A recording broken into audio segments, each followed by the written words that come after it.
There we go. Welcome, everybody. This is CBSI Presents Tales from Flipside 59. Today, we're going to talk about comic book options. So, boys, introduce yourselves. Oh, Paul's not here. So I'm Scott. Forgotten 5 Comics. Go ahead, Brian. Brian McClay. I'm out here in Arizona thinking I wouldn't have to deal with daylight savings time, but then the guys reminded me that I got to get on earlier because they're all on daylight savings time. It's saving. Did you not watch the Teen Titans episode about saving? Yeah.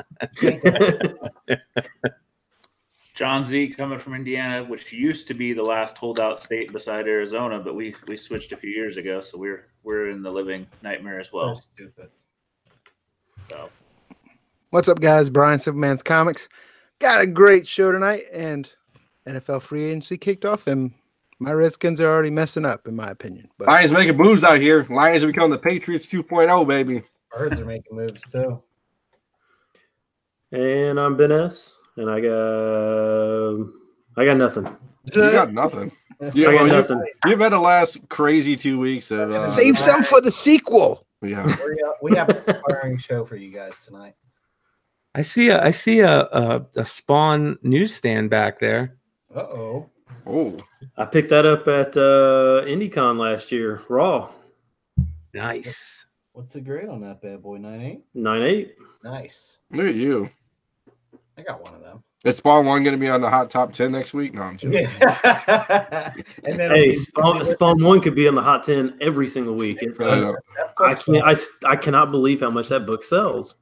I kid. You put a copy up, it sells. I'll tell you what, those Spawn, the 220 to 230, like those McFarlane swipes, those things sell so friggin' well. Especially the variants. They're getting harder and harder to find. The black and white ones. Yeah. All right, boys. Pickups time. Who wants to go first? I don't want to go first because I got a lot of pickups and they're like big, so I don't want to go first. I'll go last. Yeah, no, I got some decent pickups. The only thing I got is we made this new shirt.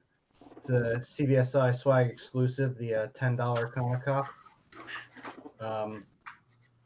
This was inspired by our buddy Sean Leggett. It's kind of an inside joke if you guys know. So where do they get it? Where do they go to get it if they want it? CBSIswag.com. I'm digging a long sleeve shirt, dude. I might get it like that, dude, just like that. Well, we're not selling. Well, we can sell the long sleeve, but we only have the T-shirt up now. This is the only thing I had at the shop that would fit me. Can you hook a brother up, man? Maybe. I mean, Okay. after the show. Okay. I'm going to buy a long sleeve just so I can cut the sleeves off and show my 90s tribal tattoos. You know what's funny? This is a sidebar. Like I had a customer who wanted like a sleeveless shirt, but he wanted regular T-shirt and he was going to cut the sleeves off. And I'm like, dude, I can get you shirts without the sleeves. He's like, no, I like to cut them off. I'm like, okay. Hey, Headbands out of them. customer's always right, buddy. Yeah, do you, man?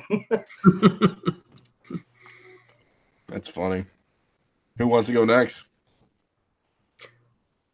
Stein can go. Yeah, I can go.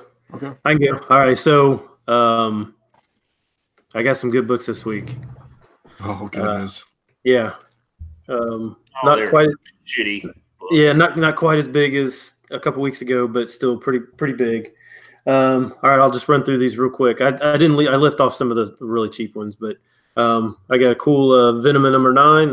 Was that Christopher? That's Christopher, right? Yeah. Yep. So Starman number 80. This is the last issue. Ooh. I picked one of those up. Yep.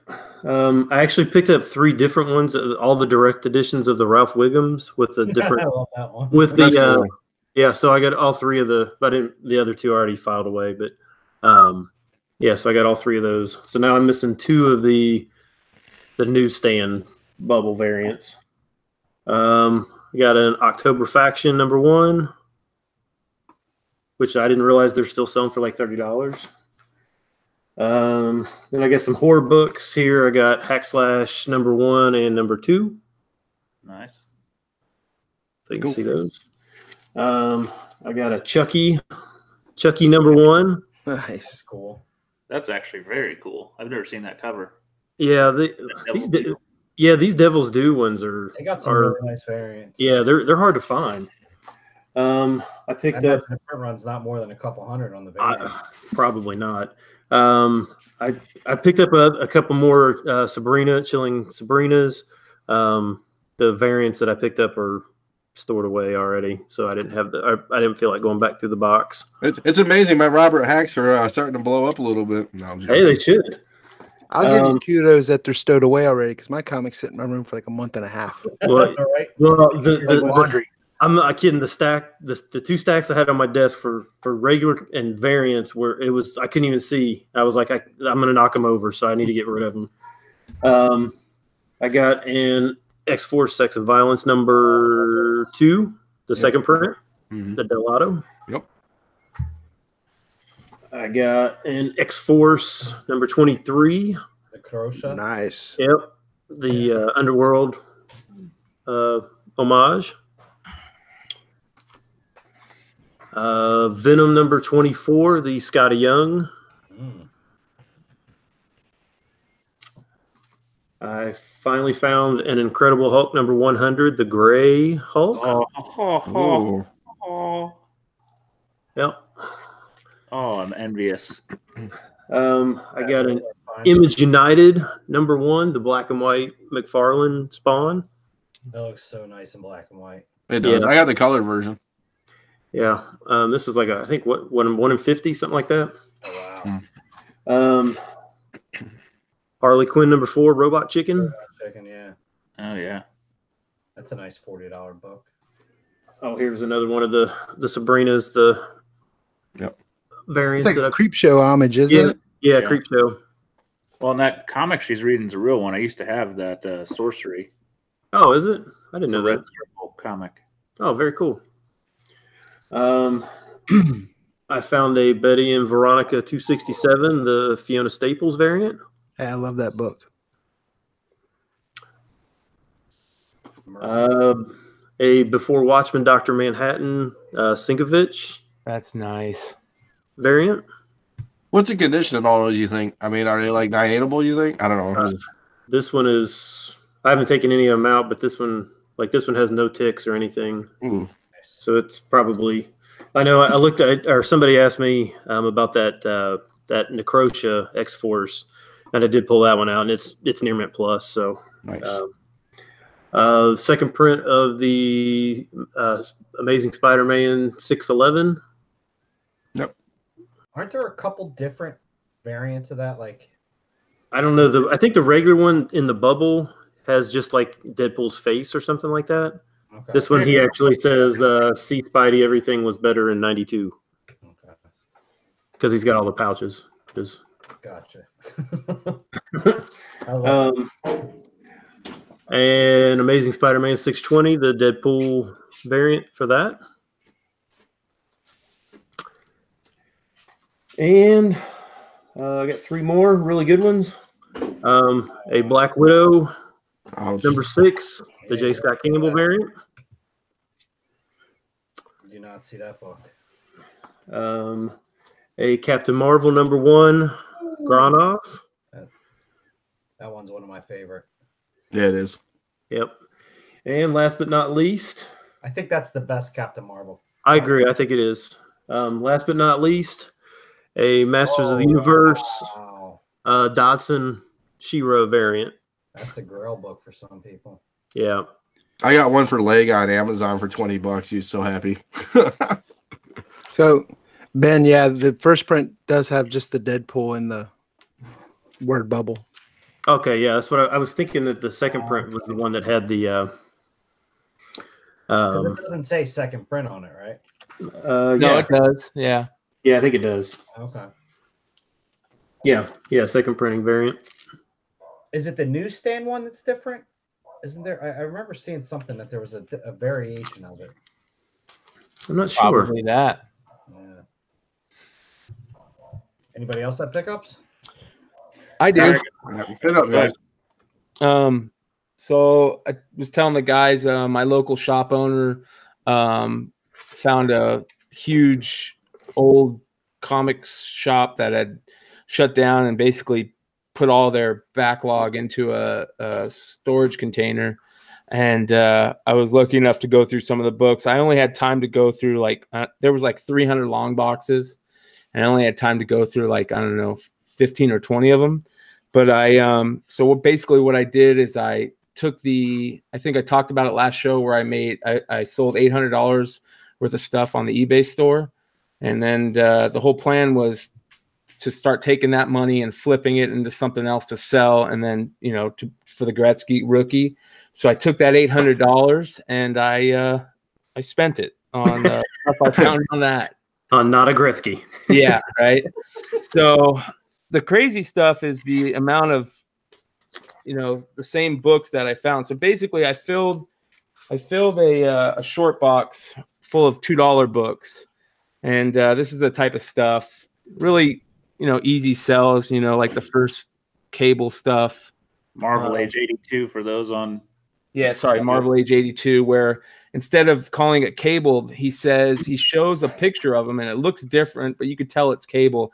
And he says this character's name is either going to be Cable or Cybrid, which is kind of cool. He hadn't figured out the name yet. So, but these are all really nice condition. I found all these Suicide Squad number 49. There's like 7 of them. I found this is really cool because this is one of my favorite all-time books. It's another Marvel Age book. I think it's probably Todd McFarlane. It's one of my favorite McFarlane Spider-Mans, and it's the Marvel Age number 90. And I got like, I don't know, 10 of them or so. Nice. And they're all really high grade. So basically, I picked up every major key in the Marvel Age stuff. I got like anywhere from 6 to 10 of them. Here's some of the one-off stuff that I found. What will they sell for? What's that? What will they sell for?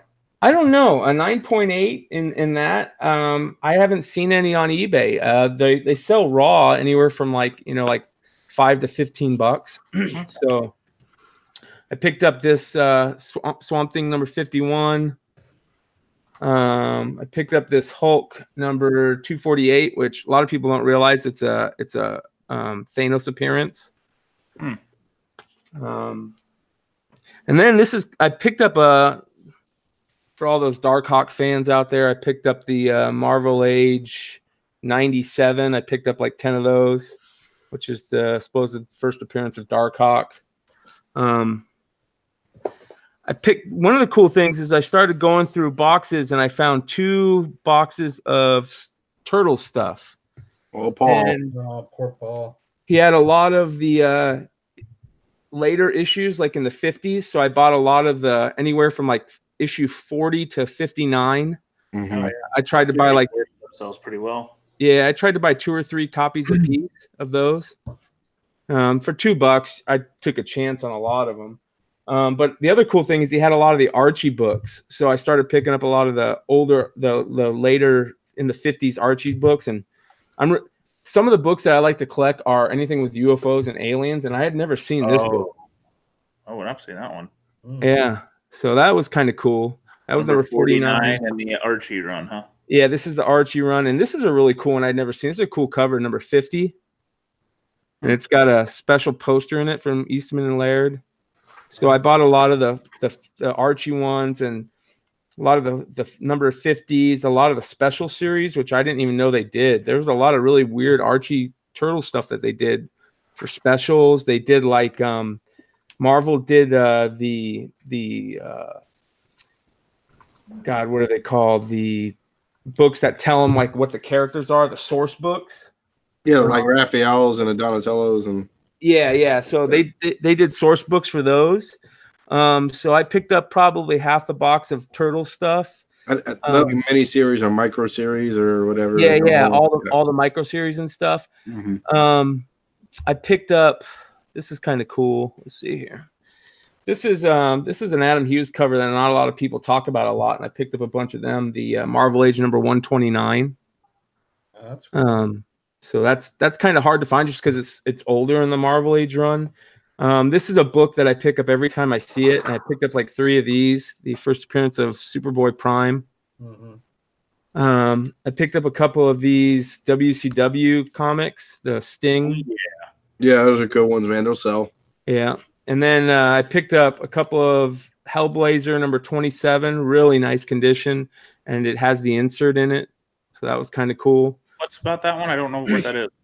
This is the Neil Gaiman one. Neil Gaiman did an issue, and it's one of the harder issues to find, especially in high grade, because it's all black and it's a tough book to find. I was not aware of that one. Yeah. Then here's some of the really cool stuff. I found like some of the Amazing Spider-Man wedding covers, the Punisher, Jim Lee, Punisher Wolverine. Punisher War Journal. Yeah, these guys where he sees Wolverine. Those covers are awesome. Yeah, I picked up some of the X-Men versus Teen Titans, the old George Perez stuff. This is kind of cool. He had a bunch of the Dead World stuff and some of the older ones that I've never seen. And these are some really cool covers. This guy right here, this Dead World number 7, and that kind of is a really cool cover. I've never seen that before. This is Dead World number 8. Dead World number 13, and this one has a James O'Barr cover, and it's got a really cool crow picture inside. It's like a 2-page crow thing that he did. I didn't know about that. Yeah, I'll show you the picture. I took a picture to show you. So I bought a bunch of those. Then, you know, one of the things that he showed when he was going through this collection, he pulled out when he was first loading all the books into his truck, he pulled a couple boxes to the side and just to show what was in it, and he happened to pull out a stack, and there was probably like 10 Batman Adventures number 12, just beautiful condition. And so I found a box that had a bunch of the Batman Adventure stuff, and I ended up picking up issues 2 through 10 of the Batman Adventures. And then it was kind of funny because I think some people might know about this, but Batman Adventures number 11 is actually the first time Harley Quinn was ever mentioned. And at the very back of the issue where it says coming in next issue, it says something like, you know, Batman has to deal with Harley and Poison Ivy in this one or something like that. So I bought like 6 or 7 of those, you know, throw them up maybe for $5 or something, and some Harley completist will want to buy it. I bought a lot of these Whitman Disney books, like the Black Hole. Not 4, right? What's that? You didn't get any number 4, right? No, what is number 4? Is that a special one? Number 4 is super rare. Okay, yeah. This is let's see here. This is number 3 and 5. It looks like. Not rare by any means. Yeah. This is a cool UFO book that I've never seen. Death Rattle, and it's a UFO abducting a bunch of cows. So I always collect the UFO books. But the other cool thing that he had is he had a bunch of like magazines and old trades, and I picked up a bunch of copies of the Marvel McFarlane Time magazine thing that he did, and they're really nice condition. I found some of the Nintendo books. I found issue 1 and 2 of Mario. I saw some guy had a one at the con I went to in Toledo this weekend. It was really nice. I don't even. You want $30 for it? How much? 30, 35. Not bad. I didn't even know how much these sell for. Yeah, that's about it. I mean, some of the old Zelda, some of the Zelda ones. The Zelda number 1, I think, is it the brown cover? That one's pretty. You can get pretty good money for that one. Like orangey gold. Yeah, orangey gold, kind of whatever. I found the Dark Horse Presents 5th Anniversary special. This one's really cool. This is the first edition of Arkham Asylum. That's nice. Yeah. And then this is kind of cool. He had a bunch of collected editions of Turtle stuff that I'd never seen. This is Turtles, the Collected Book, Volume 5. So I'd never seen any of those. So for $2 a piece, I figured why not? I bet some of that stuff sells. And that stuff's got to be 30 years out of print. yeah. Oh, this is gonna make me mad. I thought I put them aside. Anyways, I don't know where they're at, but I bought 3 Batman Adventures number 12. Nice. Yeah. Did you really? Yeah. So Prove it. Yeah. It's I funny, put- you show I all just- these other books and like, One of those strangers walking through back there took it. So you're gonna flip those, or you're gonna grade them, or Well, one of them's going to one of my buddies that ended up wanting one, and I just ended up. I bought 3. I bought 3. They were $300 a pop. So can't beat that. and they're really nice condition. I'm gonna have Sean press them. I think that they'll grade decent for $300 a pop. I think that I Can't could easily lose. get 500 a piece for them. Yeah, that's all right. Yeah, one of them I'm gonna give to a buddy. He's always wanted one, and if he doesn't want it, I'll keep it. But so I figure that was a pretty good flip of the money that I sold on eBay. Mhm. And you know, he had three copies left, and I said, screw it, I'll just take all 3. You know, I knew they were easy flips and they were decent condition. And the only reason he had them at $300 a pop is because they had some pressable features, because all of these books, every single one of them, or not every single one of them, I'd say about 90% of the books in this collection were not bagged and boarded. They were backstock, so the guy didn't bag and board any of them. Mm-hmm. So some of them weren't in the greatest condition. A lot of them have that weird curve that one of the bottom corners gets when you have a bunch of books that aren't bagged and boarded, but they're all in really nice condition other than that weird kind of curve that can easily be pressed out. So I figure it's play money at this point, right? So, Before we move on, does anybody go through books, and if they're not bag and board, do you look through them at cons? not at cons. No. literally. No. Okay. No, the only reason I was doing it at this place is because, I mean, literally it was so funny because some of these boxes had like a huge thing of dust and dirt on the covers. By the time you were done going through all these, I felt it was grimy. You know what I mean? And I was just like, yeah, I had to stop. But My collection was almost 100% unbagged and boarded. I had to get a dust mask to wear. that's exactly what he did. Yeah, the owner, he had to get a dust mask, and he literally had to go in there with a blower and blow out all the dust and dirt because it was just everywhere. So I was huffing and hacking, and it was a nightmare. it was crazy because when I walked into the store, I just went to talk to him about, you know, how crazy his find was, and he's like, "Oh, everything's over there. You can go through it if you want." And, Okay. and he had gone through some of them.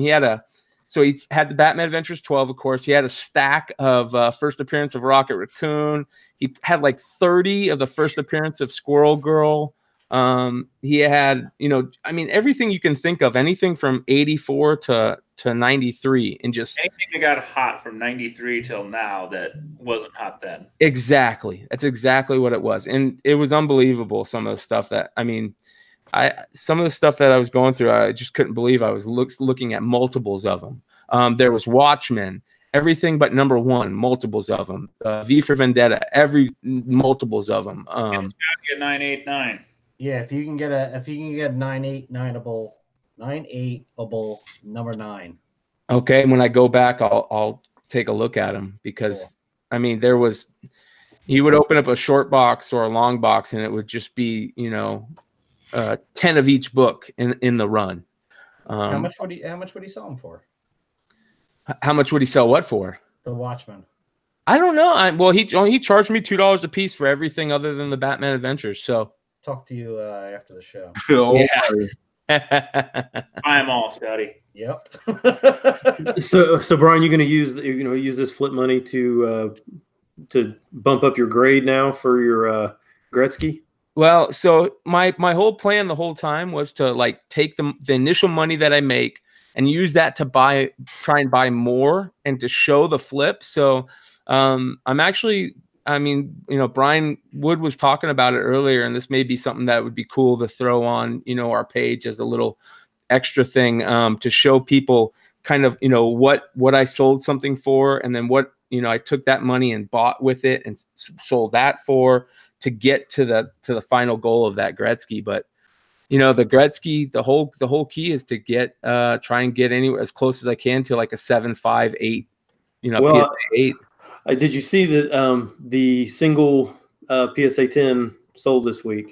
No, I didn't. How much? $465. Wow. $465. Sell it. No. Yep, I got that. $465. And that's 65,000. and Yeah. did he take a hit on that? They had it estimated at 400. So Wow.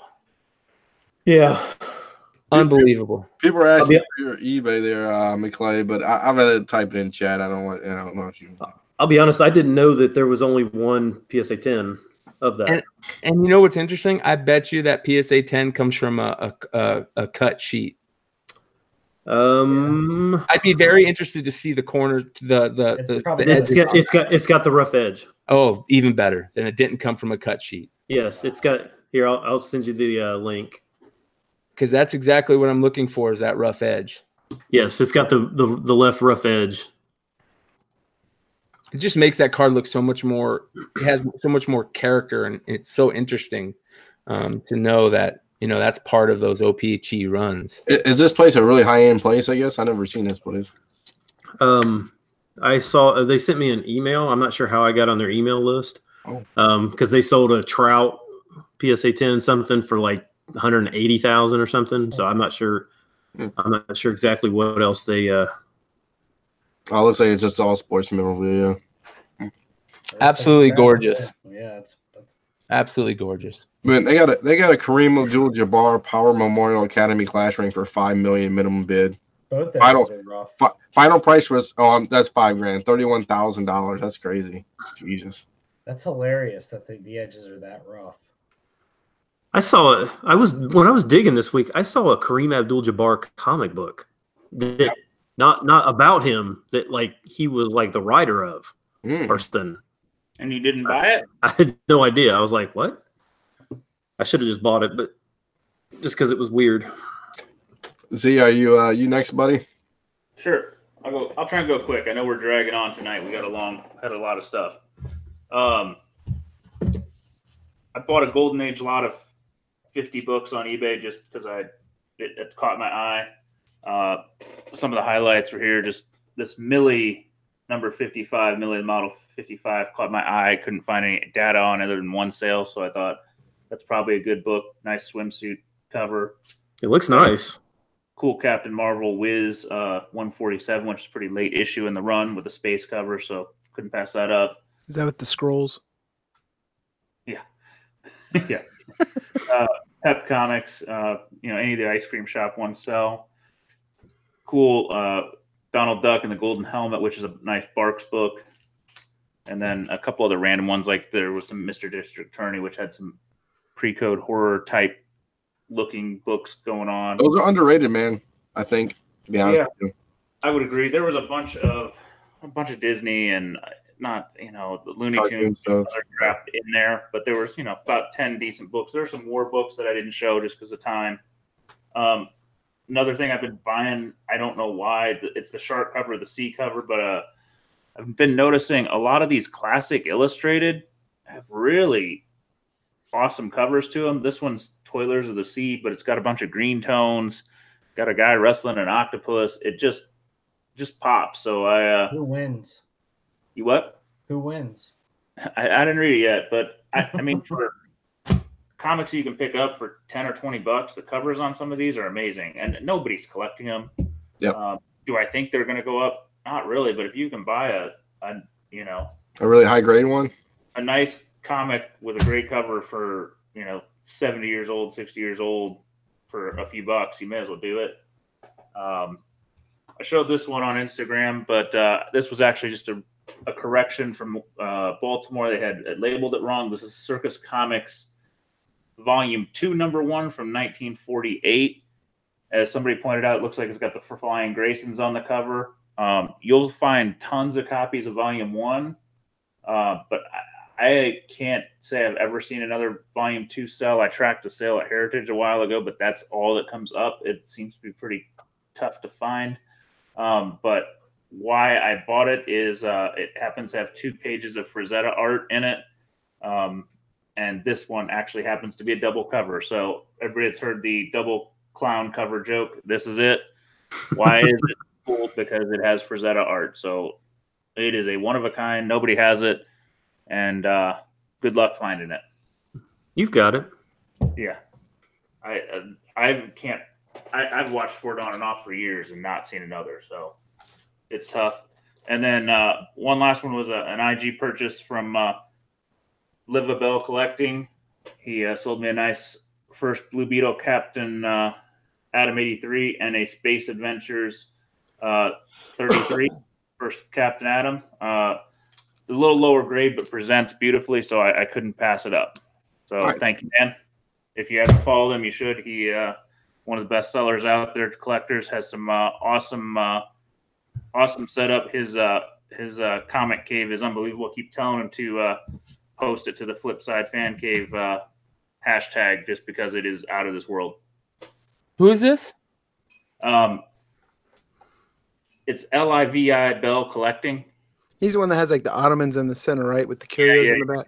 Yeah, the big whole statues, and he's doing books. Yeah, great room. Yeah, those early Captain Adam books are on my Grail list. Those are super tough to find. This is actually my 3rd copy. I keep buying and selling and upgrading, and this one was just too pretty to pass up. Yeah, it's good stuff. Cool. What you got? Anything? No. Okay. I got receipts from Virginia Beach. That's cool. That's cool. I just want to make sure before I go. I don't want everybody to get all crazy. So I went to a comic show. I went to in Toledo. I go every year. I really didn't find anything that groundbreaking. There wasn't that much stuff that was there that was that crazy. I picked up. I went on the train and got dye books. You know. Yeah. I hopped on a train. These are not versions, or these are not versions, obviously, but whatever. So I went there for Forgotten 5. I did. I don't even know. I didn't even know this got in here. Oh God. So I went with some Chew books. So that's for F5. Got them for 50 cents a piece. You can't beat that. So they're actually bagged and boarded and actually really nice. So. I don't know. I guess it was on the list, Scotty. I guess. I don't know. I guess. I don't know. It was in there. Whatever. I got this from my girlfriend actually. I got the Halloween, and I got Jason Moore to sign it. He's from Michigan, so that's kind of cool. She's into horror books, so that one, and then I got this one, the old Leatherface. Oh, that is a cool one. Yeah, That's I don't know cool. I don't know how many people actually. I wish you could post it there. I don't know how many people actually know about that book, but I've never seen that one before. yeah, Wow. it's like I got them for 55 signed. It almost looks like a Sinkovic. It kind of does, doesn't it? Yeah, kind of like his New Mutants run. Yeah. So it's 91, came out in 91, April 91. So, and then I don't know if I'd be able to get all this in the thing. So I went a little crazy, and I got big boy things now. So I bought Prince. So Nice. cool Venom one. This one's pretty cool. I think this is the best one out of all of them. It's Galactus and Silver Surfer. I'm a big Galactus fan. Who's the artist? His name is, hold on one second. Hold on. He's on here somewhere. Tina's always very prepared. I know Rob Pryor is the artist. Sorry. It was on one of them. I got this Wolverine one too. And then since my girlfriend's into horror, I bought this one, so we hang it up in the upstairs. Don't call your girlfriend names like that. I know. So Castle Horror, and it's all like the old school horror movies. People. Oh yeah. So I thought that was pretty cool. I'm gonna get this signed by Tyson actually. Oh, Hold on. I don't know if I can actually get it in there. There you go. That's awesome. If Mike Tyson fought Muhammad Ali, Clash of Titans. I mean, it never happened, obviously, but it's cool. But it's cool. I might. There's a picture of it right there. I know. And then she told me I couldn't do this, but I couldn't hang this one up in the living room like I wanted to, so I'm gonna hang it downstairs. But it's Bruce Lee, the Chinese movie poster for Enter the Dragon. Oh, funny. yeah, that's sweet. Dino's not allowed to hang that in his own place. I know. I know. It's funny. I told her it's fine. Don't worry about it. But no, I thought it was pretty cool. I mean, That is awesome. so I got all those prints for $80. Like they were selling for 15 a piece, so I got them for like $80 a piece or $80 for the whole thing. So it wasn't terrible. I think I made out. And Rob Pryor signed. It looked like he signed it. I don't know. Yeah, he did sign them. He signed the bottom of them. I guess that's his signature. So I've been collecting a lot of more prints and arts and stuff like that. It started in Baltimore, so that's my little pickups for today. I don't think I have anything else. I have one thing I can show, I guess. Okay. Go ahead. So, those that do know me know that not only do I like comics, but I like Disney. So I picked this up off of, was it Zavi's site? And it's the Mondo steel case cover art for a Blu-ray for Alice in Wonderland, and then That's cool. bought this little display case on it. Oh, So I wow. can frame it. Is it like a print? Or is No, it it's a the- steelbook Blu-ray. Oh, so it's the actual Blu-ray. Yeah. Oh, So, that's cool. but they sell it on their site with this. So you're like, oh, it'll fit. Well, it sure as heck doesn't. So I like manhandled the damn thing. You can probably see the tape in here. So I sharpied because it split. So I like sharpied it black and then taped it. Oh, no. So it kind of looks decent. But yeah, it's So they didn't. it's cool. put the They have a whole DVD bunch in of the little case? Mondo steelbook. So they didn't put the DVD in the case for you. Yeah. So it's still in the cellophane. I didn't even open it up, but I thought that was cool. And it's hanging up in the room. Well, it's like, you already have that on like DVD, Blu-ray, digital. Yeah, but I don't have the steel book. I was like, well, I'm not opening that. So, Did you get the HD DVD version? yeah. No, this is just the regular Blu-ray. That was a joke, but it's okay. But I do have it in 4K. Well, no, it's not even That out in lasted 4K. like what, 2 years? Oh yeah, HD Ultra HD. We all bought one for like $60 and thought it was gonna be the wave of the future. And then Blu-ray just crushed them. It's funny. I do. I went Blu-ray because I knew because porn went Blu-ray. Yeah, I put a picture on Instagram a couple months ago with all my HD DVDs. It's like Transformers, the Hulk. Like all the movies that came out at that time. Yeah, because I had like the little add-on for the 360 that would play HD DVDs. What was that, like 2000 to 2002 or 2000? Yeah, and right when it like the news broke that Blu-ray was taken over, I tried to take it up to GameStop to trade it in, and they're like, Yeah. "Nope." We don't want this. You got Supernatural season 1, man? I've been binge watching that on Netflix, trying to catch up. I'm on like season 7. I see. I'm not the only weak then. I do want to take a pause for the cause. We had a lot of good comments on last podcast. So We did. if you guys want to check it out, the foreign variants, it was really great. Matt did a really great job. A lot of positive comments. A lot of people saying how crazy it was. My cousin even listened to it, and he's like, he needs a big booty Spider-Gwen or a big booty Gwen Spider-Man variant. So I was telling him about what Z said. It's after it's coincidental, right, that we had the podcast, and then foreign variants are going through the roof right now, right? Do you? That's because we have that much pull. We had that much pull in the industry. Our 22 listeners, man, kill it. Killing it right there. Get out here. We got 30. But Either that or we're just cannibalizing each Got a other. problem with it hitting iTunes this week, so it will be up. It's not even we don't think. Yeah. Well, it probably Paul's in New Orleans. Yeah, Paul. It's a Paul's problem because he's in New Orleans. I mean, we have like 500 views on it, so we did really good on that episode. 500 like some odd views and a lot of comments. So great job, everybody, for doing that. So. You do. I don't know if you know. I have the first slabbed non-canon Spider-Man that there was. Yeah. Yeah, it is the big booty Gwen too. Nice. So Big voodoo. Here you go, Z. Have you ever seen this shark cover? I don't even probably have Teenage Mutant Ninja Turtles, the Archie Adventure Series, number 44. no, Oh. Yeah. I need the stupid Hammerhead one, but I don't know if I want to pay the money for it. You should have. So that's a pretty crazy one. I'll have to send it your way. But anyways, real quick, guys, here's the Ooh. Very nice. yeah, It there's does the 3 Batman Adventure 12s. Congrats, man. Yeah. So Yeah, that's awesome, Brian. You should double your money on them. Yeah, it was just really cool to see how that played out, to walk into a time capsule like that, right? You know, we all think about stuff like that happening and how many storage lockers are out there full of that stuff, right? That's like the dream of mine, is to get a storage locker that like has, you know, maybe like a case of ASM 300s and like, you know, a case of I don't know, 90 whatever SP baseball with Jeter or something like that, you know. Yeah, 93. Stupid. But Yeah. that'll never happen. No, well, you never know, like how many of those Batman Adventure 12s were printed, and you know, I was thinking that he was going to pull out 10 New Mutants 98s and stuff like that, you know.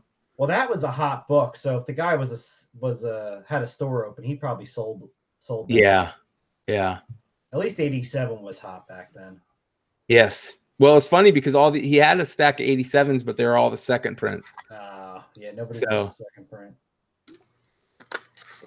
It was They cool. have nothing like that down here in Southern Maryland. All they got's goddamn crab cakes and beer. Crab cakes are fucking good, though. Yeah, it's not bad. The crab cakes are amazing. So Only thing you do with them is flip them on the other side. You can't flip them on eBay. Hey, Well, you need to come up here to Ohio and you can find wait a some good minute, stuff. you might be able to flip them on eBay. Yeah. You sell them in places that don't have good crab, you know, out in Ohio or, you know, Indiana. I'm sure they. Vacuum seal them. Yep. So, our main topic today is option overload. What do you guys think about everything getting optioned, and what's getting, you know, what's the new thing, the new news? It just seems like every week, you know, every day something else is coming out.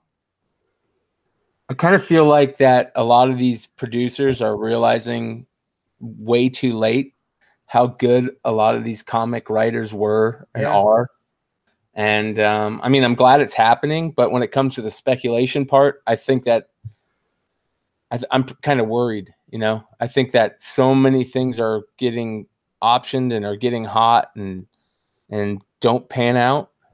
Well, I mean, even if a book gets optioned and made, I mean, very rarely does it really hold that value, like that peak value. Well, and that's what. Yeah, I'm really confused by why Umbrella Academy has blown up the way it has. It's definitely like an exception to the rule, because I think it's so unique. Yeah, I think it was a good show. Gerard Way attached to it. Gerard Way is a big reason. Yeah. And he had such a following. I think I kind of understand the point of being a speculator and getting upset at everything being optioned. But I think down the road, I think it'll be a good thing because it's going to add parity to comics again, where before as stuff will get optioned, it's a skyrocket in value and then fall flat again. And I think people are going to start getting sick of everything being optioned, that they're not going to go chasing as much. So books that rise in value truly rise in value for the value of the actual book and not just because it got optioned. Yeah. I mean, you know what I do find interesting, though, is sometimes a book will get like chatter about option. It'll jump up and then that chatter will go down and then the book will drop. And then as soon as something else comes, some other news, you know, it picks right back up. So, I mean, there's times where you can jump on and jump off. And there's definitely a roller coaster effect to some of these. Especially if they get optioned and nothing happens for a while. Yeah, and I think the cap on those option, I think the price kind of caps out on most of them. They don't seem to go, you know, ridiculous. Which again is why I'm confused. Why? I mean, we all knew that Umbrella Academy was coming, and I mean, people were still picking up that free comic book day thing for, you know, $5. I mean, just even, you know, a month and a half ago. I mean, and I'm still not sure. That is an oddball because usually, like you said, there's the cap. I'd say like $50 is usually what the cap is. Like, you know, God Country, Deadly Class, you know, Sex Criminals. They've all hit that. One just was done really well. Yeah, and I think the show caught everyone off guard how good it was. Well, I mean, I actually finished the last episode last night, and I know, I mean, I enjoyed it, but it doesn't have, you know, I mean, critically, it's not any better than Deadly Class. I mean, it's, and I've heard a lot of people say that they actually like Deadly Class better than Umbrella Academy. I So haven't seen Deadly Class I yet. think that's a big point. Is what channel's it on? Who's the market? I don't have I don't sci-fi. have sci-fi, so I can't watch it. No, I mean, if you've cut the cord, nobody's getting sci-fi. Yeah, Is it And not then- on Sling, right? Is sci-fi and Slingwood? I think it's on Hulu. Oh, I got Hulu. Yeah, I agree. I think Netflix is a bigger vehicle for Oh delivery. yeah, I got Hulu. I can start watching it over Scotty. If it's not the pecking order is a movie, Netflix. Maybe you can say network TV if somebody picks up something there, maybe. But after that, these smaller channels. I mean, even Prime does not quite kill it. I'll tell you what. I've liked a lot of Prime's content, like a lot of their original content. I think that the streaming services, Disney, Netflix, Prime, Hulu, all of them with their own content is going to be the wave of the future. And I think comic books are a perfect medium for TV shows.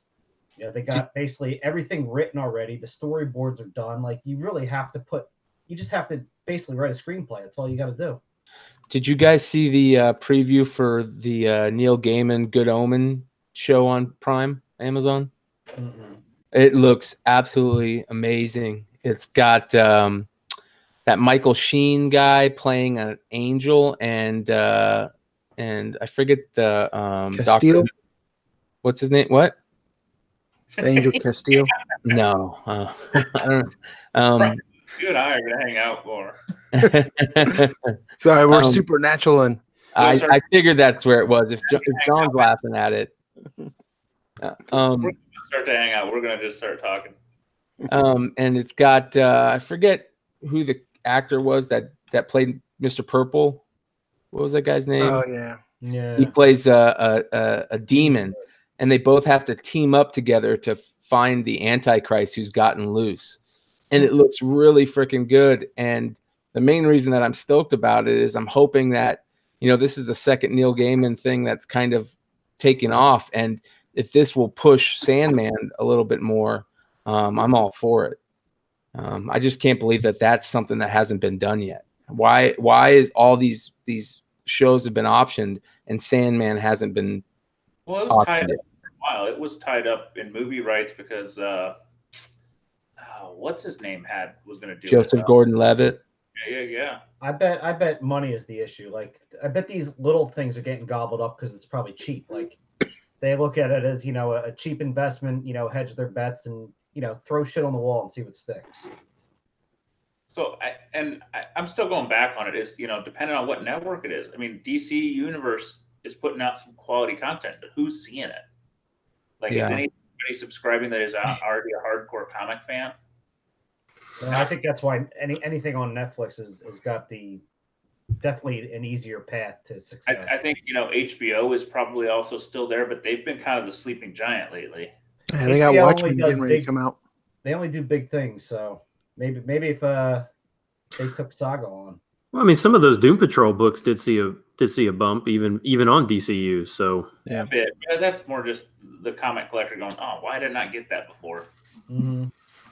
Well, Flacco brought up Saga in the chat, and I think you're right, Scott, that I think some of these series that are coming out, especially Umbrella Academy, it's kind of a little weird enough to maybe open the door for Saga.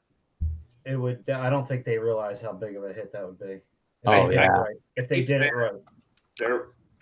When Dune comes out, we'll see how well they do at Dune, and that will kind of judge Saga because those are just such epic universes. Yeah. I mean, I'll tell you what. I'm kind of excited that a lot of this stuff is getting optioned because I think that we're going to see a lot of our favorite stuff get done. Things that we didn't think 5 years ago would actually happen.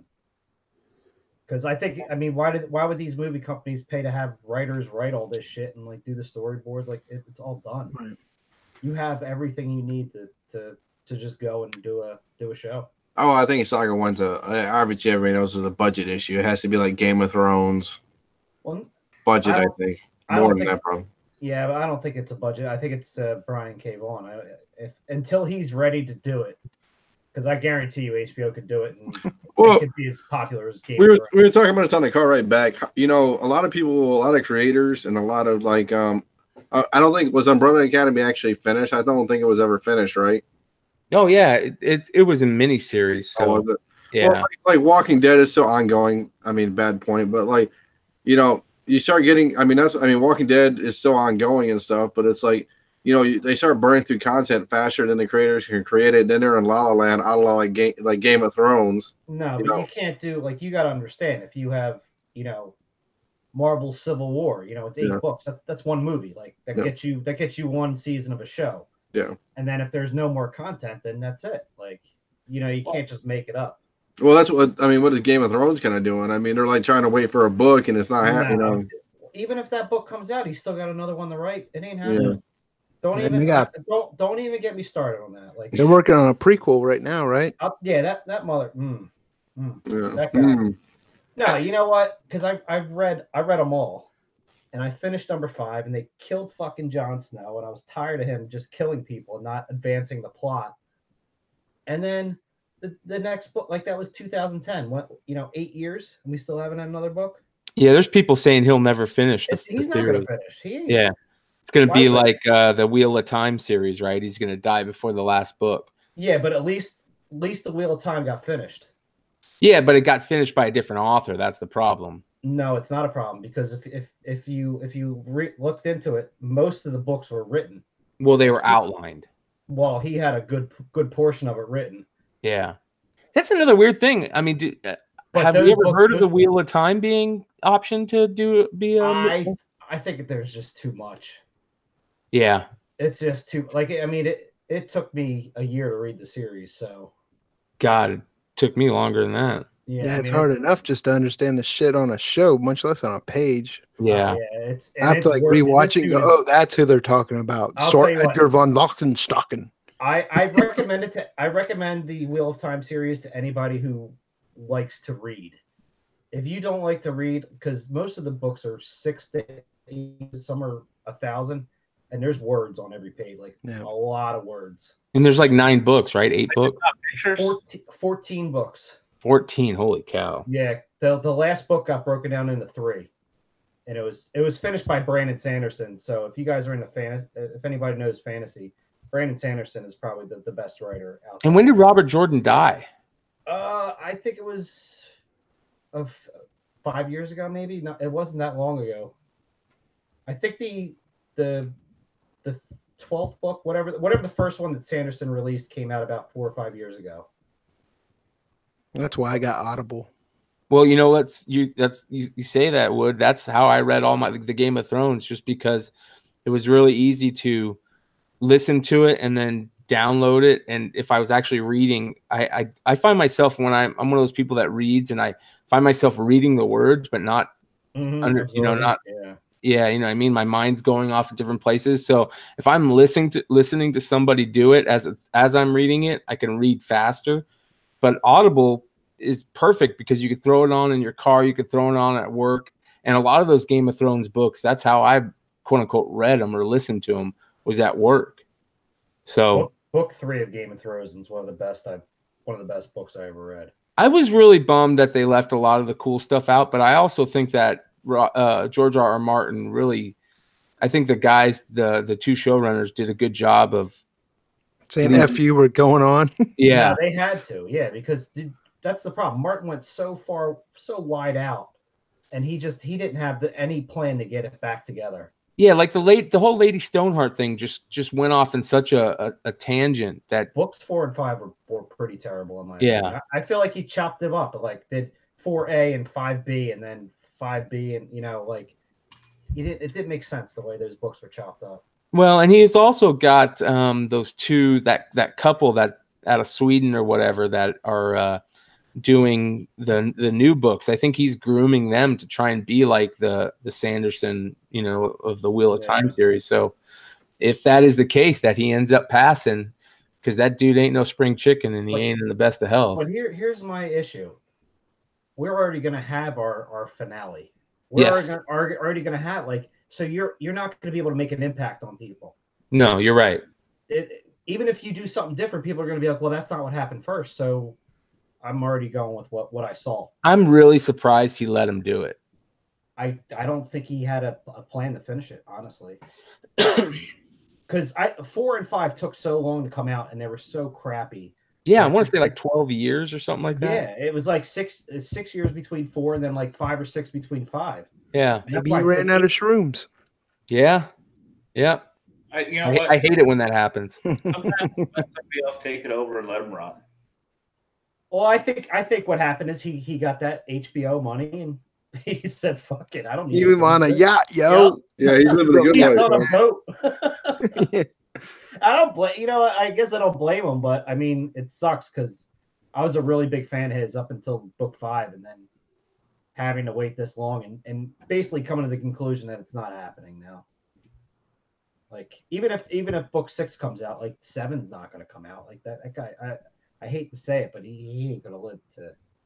At the course he's going, it's going to be another 3 or 4 years before 6 comes out, and then what, 20 till 7? Yeah, you just need to leave that one go. Yep. So, We got off two topic. things. One, Doc Joe brought it up. At some point, I'd love to circle back to first edition books because that's an interesting topic to me, but it's for another show. But we talk about options and shows and what's the cap and the limit. I think the issue, like Walking Dead, everybody says, "What's Walking Dead? What's Walking Dead?" There will never be another. Most of the shows that have potential already have such a high buy-in. Why the Last Man, And a larger print run. Yeah. Saga. I mean, you're already dropping pretty serious coin on these books. Walking Dead was so different. A, it's pretty small print run. B, a lot of times, a lot of those copies are kind of in collections. They're not ready to sell. They're like not people jumping on eBay to drop them. And the other factor is it cross genres into horror collectors, which are also people will throw huge money at things. I mean, and it had that whole Romero type feel to it. I mean, they buy props, they buy vintage, whatever it is, film reels. That's a hobby that's like ours that just has a shit ton of money and some hardcore followers, and there's not a lot of properties that kind of delve into those dual. Yeah, I think Walking Dead's a safe spec bet, long term hold. It's not going anywhere. No, it's going to probably actually drop kind of out of the comic realm a little bit and more into the horror collectors, just general history. I don't think so because honestly, in my opinion, that will be defined as the modern Grail. Whatever age this kickstarted the new, basically bringing comics out of the 90s. I think because it was basically middling before that came along and really I don't know, to me, because I mean honestly, Walking Dead got me back into comics. Yeah. When I found out the that Rainbow it was comic, Age. yeah, when I found out it was comic, I was like, this is crazy. And then I read it and I was like, wow, this is amazing. So I mean, I think that's basically, like I said, to me it's the kicks off whatever age we're in right now. Rainbow Age. Rainbow Age. Maybe the flat Earth age. Flat Earthers. Yeah. Hey, don't do not be a globalist, okay? Let's talk about. I don't want to talk about this. Don't get me started. You guys saw that documentary, right, on Netflix? You guys are just theorists out there, okay? The Earth is flat, and you guys are just projecting. Have you guys seen the documentary? Yeah, I did. It was. We get this $20,000 gyroscope. We can tell, and then it's like the gyroscope. He's like, we can't release the data that we found because it'll prove that the Earth is round. Oh God. We don't believe the high school propaganda that teachers gave us. It's like, oh Jesus. Okay. So, I mean, we've talked a lot about optioning, but what does actually option mean? Like, we hear a lot of books get optioned, but what does it actually mean? So it's just it's an entity, whether it's a production company or whatever, paying rights to the owner to have dibs to make this. They don't have to make it. I mean, there's how many books have we seen that have been optioned and we haven't heard from in years and years. Yeah, there's like some producers that just buy the option rights to try to shop it to be made. Well, I mean, like basically trying to flip it. He would option things before he put them out, and they were somewhere, quote, optioned. Or maybe studios are optioning things so that other studios don't get them. Right. Because was it like Fox has that first look deal with Boom, right? I would very much be interested to see like how many books get optioned and then how many actually get made. Like what is like obviously there's a couple steps in the process. You get optioned and then they'll order a script is probably the next step. Yeah. Sometimes They'll order a script or put a director or an actor, like they'll basically put somebody on the project. I'm hoping Southern Bastards gets made. Oof. I'm surprised that hasn't been made. Yeah. Yeah, that could be done real easily. I mean, there have been so many announcements that it's been 5 years and I've heard another word of it. Yeah. Oh man, I'm trying to.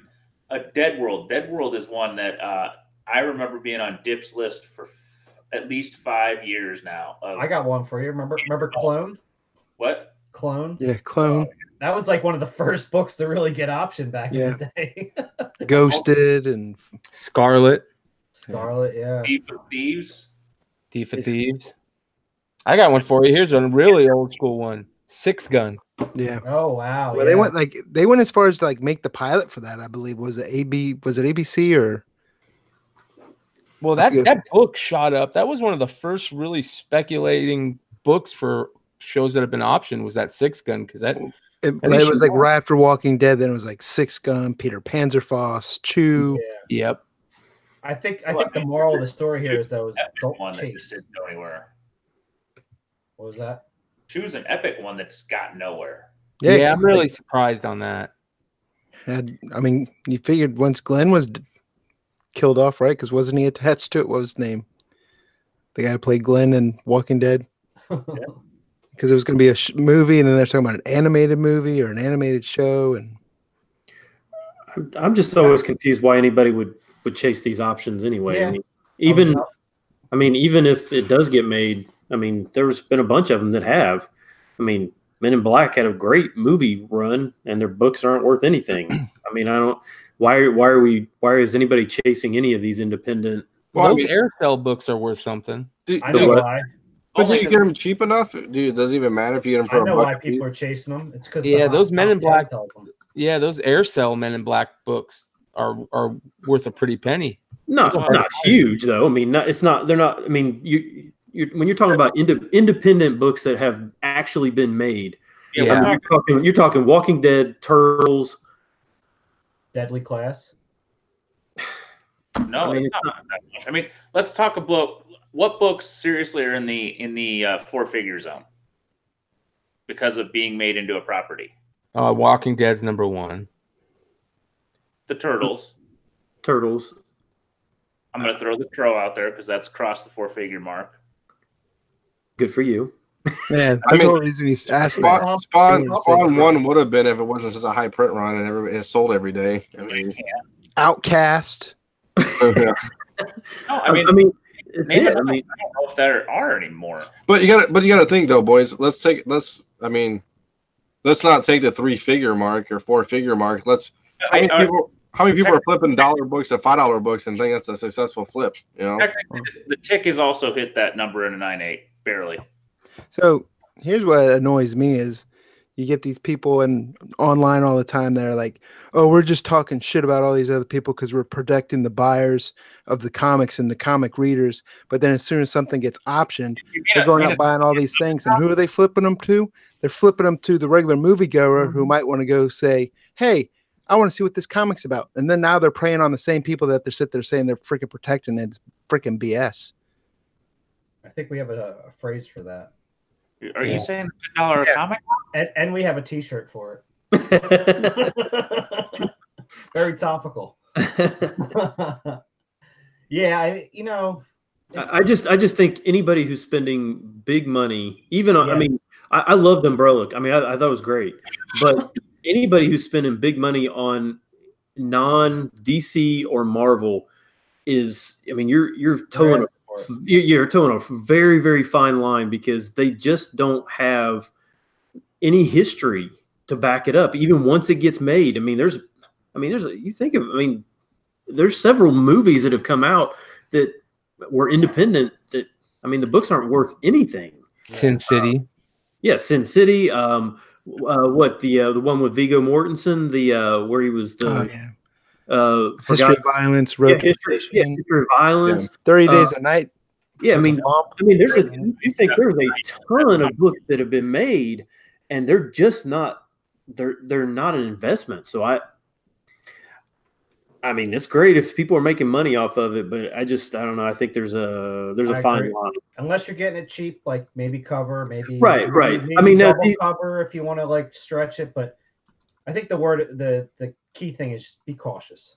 It is. I mean, outside of DC and Marvel, I mean, because those do have history behind them. I mean, they've been around for 50, 60, 70 years. So I mean, they've got history and they got big budgets too. I mean, but even that, I mean, every other issue has a first appearance of somebody. Yeah. Well, that's true. I mean, they're wearing that out to death right now. But they are beating like horse to death.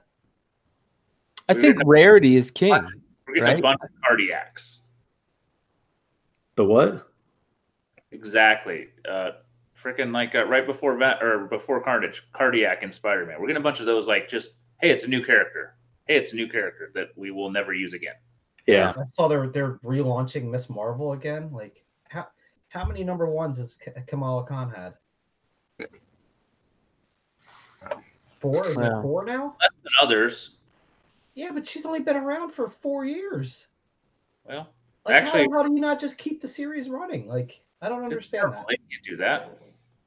Well, I mean, because Marvel knows they print, they go to 10 issues and then, hey, why don't we cancel this? And then, oh, we're gonna bring it back 6 months later and new number 1 with five store variants. And well, tell people to stop fucking buying them, man. Oh, I guess you could talk. You actually could, Flacco in the tell chat. Anybody to stop buying anything, Z. They buy what they want. Flacco in the chat did say Sabrina Riverdale technically because Madhouse 22. I mean, theoretically.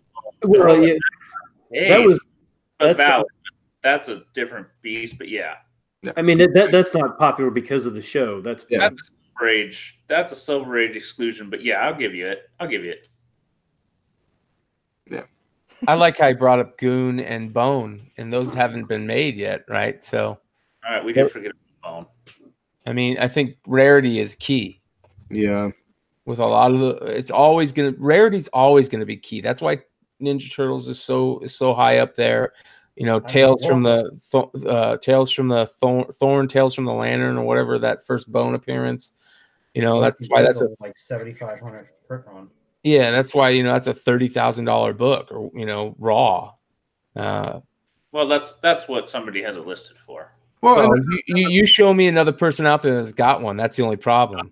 I'm not saying. Hey, I know the guy that's got it listed. I'm just saying. Yeah.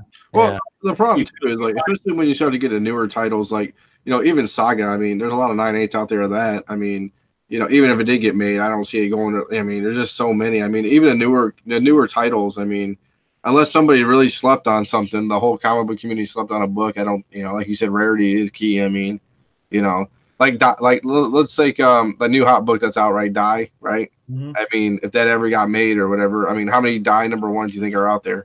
27,000. Yeah. Is that what the printer was? Was that split between A, B, and C cover? I imagine, yeah. Yeah. Well, because Comic-Con only tells you one number, so it's usually all the covers that are released at the same time. That kind of makes me think of we can never go home, like where the A was the king, and then now what? That's a $10 book. Yeah. What about? I swear, I think that book that still should be made into something because that was a really good read. We were talking about in the car on the way back from Toledo was We Stand on Guard. Yeah, that was good, but that print run was really high. Yeah, that's what I'm saying. But I mean, that was really good, but it should be. That'd be a good mini series. Yeah. Yeah, that was a cool. Some of those would be good miniseries, like the shows they do on like A&E and History. Mm-hmm. Yeah, I mean, even I hate to say it, like Warriors could be a good like cartoon adaptation. Like it doesn't have to be a live action, obviously. They're doing the other one. Koi watching. I know. Yeah, Usagi Yojimbo is another one that Philip Chung just brought up. That is one of my grails. That's not a media property though. That has nothing to. Yeah, that's like Primer or something. I mean, those aren't have anything to do with. And to me, Bone isn't there. Bone is more on the books. I mean that damn thing has been made by Scholastic tens of millions of copies. Yeah, Every there's like 10 or 12 printings, right? Oh yeah, like my kid came home one day. He's like, "Hey, Dad, look at this! What I found, Bo." And I'm like, "Oh yeah, hey, we relate on something finally." Yeah. I'm excited to see what Amazon does with the Skybound. Yeah, I'll tell you what, I really liked what Amazon's been putting out. There's Production values there, you know, it's shot well, you know, they get good talent. Dixie Two Spoon. Hey, you want to talk about? You said Skybound, right? Let's see. So let's talk about all the bad purchases you buy. You mean Skyward? You said. I don't buy any bad purchases because I don't buy. I don't think Skyward's a bad purchase yet. I still think that's a good purchase. It's just because it hasn't been made yet doesn't mean it won't. Like, yeah, something could be optioned in 5 years later. I mean, we can go for days. I got a whole short box full of it. You just never. So to me, this is another part, though. Here's another thing. Truthfully, if there are 50 guys with a short box of this book, whatever it is that gets optioned and gets not going hot, to go up. It can't. The only way it goes up is if it's just something nobody's got. Yep. It takes time to go find. The speculators can't be in on it. No, they have to be out. Yeah, and you know what? I think it also correlates to the DCB covers as well. The ones that catch people off guard, the ones that aren't, you know, pre-ordered, are the ones that take off. Like Batgirl 23, nobody sold the cover. Well, I mean, that's Umbrella Academy. There are probably some guys that had some quantity of it, but not boxes and boxes. See, so now Flacco in the chat says Skyward second print. I mean, I can go for days. I mean, I got second print. I just bought Umbrella Academy because of Rihanna. Yeah, that's what I did. That's funny. I mean, it just, I don't know, you know. I'll tell you what, I would love this. I would like to see God Country. I would like to see God Country too. I mean, then Donny Cates just finished writing screenplay. Yeah, I think he's going to be someone to keep an eye on for option. If you're into option news and you like to jump on that train. Is God Country going to be a movie or a show? I don't know. I can't remember. I thought it was a movie. I thought it was a movie too. There's really not enough issues. It's the sequel to Pure Country. Well, look at like it's gonna have George Strait. George Strait. George Strait's the man. Bill Chung says, speaking of Amazon, The Boys is coming out soon, and that really did. I mean, that didn't bump up though, right? I mean, it wasn't like that became crazy. But maybe this. Let's keep an eye on it. Let's see if there's an Umbrella Academy effect with that. You know, or it's actually a good show. And that's a different one. It's been out long enough that, I mean, people got quantity, but like it's like Preacher quantity. You had to find it. Yeah. Preacher. That Preacher is the one book that shows you that even a good show cannot carry a book sometimes. Well, dude, you can't even give away like anything less than 9.8. You can't even give them away. Nobody even wants them. I think I sold my 9.6 for like $1.75. I saw a bunch of Preacher. I wanted to just get rid of it. I was tired of it. I saw a guy with a Preacher on the wall for like $100, and it was still sitting there. And he's like, "I'll give it to you, man." I'm like, I'm good. I'm good. I don't think I'd want a raw for $50. Yeah. Because I don't think anybody wants that book, and it's a shame because I think the show is awesome. It's really good. I think at that point, though, that book it's its own thing. The show deviated. Yeah, I think the book is still great for its own thing. It's I don't want to say it's a Watchmen, but it's kind of that next tier of just great storytelling. Was it printed too high? Is that the issue? The print run might have caught up with it? No, I think backers drove the price to numbers that are not sustainable. Gotcha. Like it should have never been an $800 9.8. No, I mean, look, Umbrella Academy is not $1,000 book for the standard. The variants, let's leave those out because these books didn't have variants. But you know, I think average Joe will spend $100, $200 on a book to have it in their collection, or just to say, hey, I got it. I don't think that many people are going to go to the 4-figure mark. I just don't. It doesn't make sense to the average Joe. I think it's those 9.8 collectors, those show offs. I think they're the ones that are, spending the big bucks for those books, I tell you what, I can hardly wait to see to see Dan Percy when the Goon gets made. God, that- As long as I could see more pictures of him. That belt with was that, with that belt. that He's belt like, was they're calling ridiculous. for extras in Norway. I'm jumping on a plane. That was one of the best pictures I've ever seen, Dan. You Don't- got to make that your picture on YouTube. That's Dan, funny. that beard is coming in nicely. You will look good for December. I'm glad you got yourself a job lined up. I think I'm gonna shaving my beard. I don't know yet. So Wood shared us a list from Newsarama of all the basically comic book television release schedule. Yeah. It's pretty interesting to see So- how much is Name actually. a couple good ones up there. Copy the list and throw it back on. Wait, copy it back so I can throw it on the Hang YouTube on a chat. second. Sorry. All right. Yeah, while we got a second, let's throw some shout outs to some of the people that are chatting.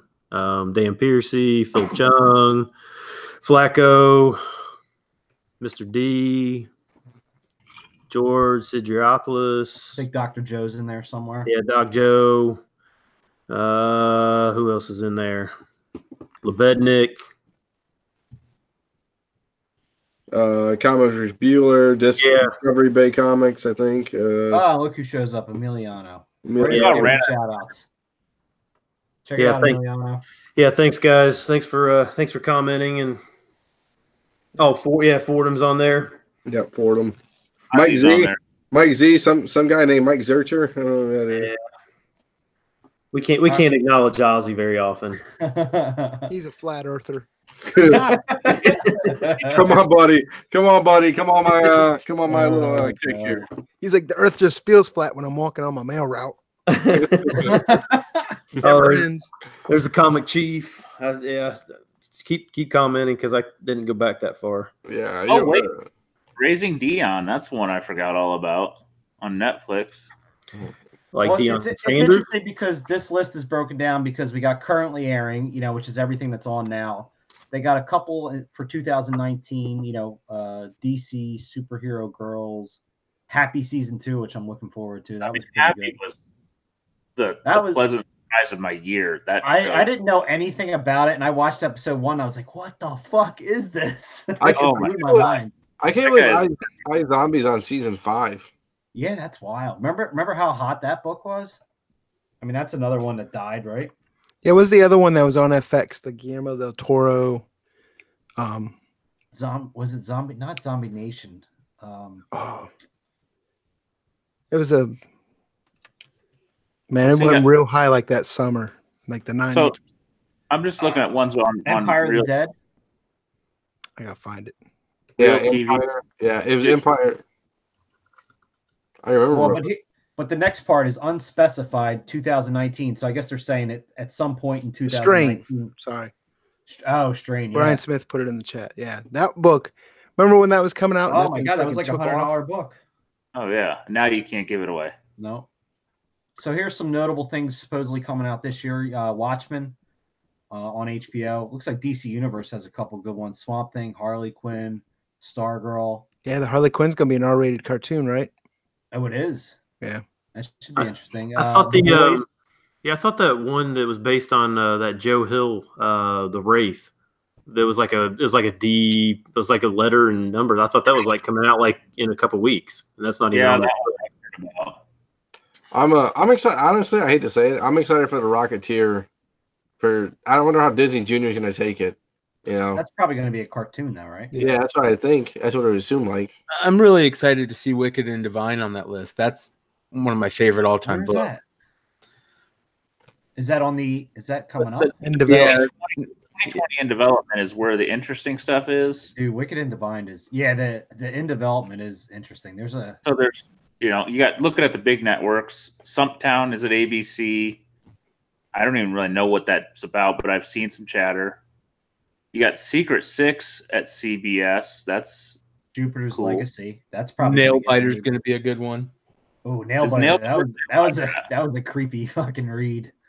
What about Briggs Land? That was, I remember that book was. The issue is this list is like 80 projects long. East of West for Amazon Studios. That I'd be excited for. Yeah, Peter Renner said Lock and Key. I'll be I'd like to see that one actually come out. It's on Netflix too, so we'll see. I mean, maybe that'll get the Umbrella treatment. And if East to West does good, I hope they do like Manifest Destiny. Oh my God. So Thief of Thieves is still on this list, and it's been on a list for 20 years. I'll tell you what, if Manifest gets made, you guys are gonna call me a pump and dumper because I'm ready for that book. Sam and Twitch was another one that a lot of people were really looking forward to, but I don't think that's ever going to happen. Well, how about Moon Girl and Devil Dinosaur for a cartoon? I mean, we'll see how that. I got one for you guys. Letter 44. Remember that one? Yeah. Oh, yeah. Issue number 1 was $1. Yeah. The one I don't even see, maybe I'm missing it, is remember when 100 Bullets was going to get made? Yeah. Wasn't Bane himself attached? Tom Hardy.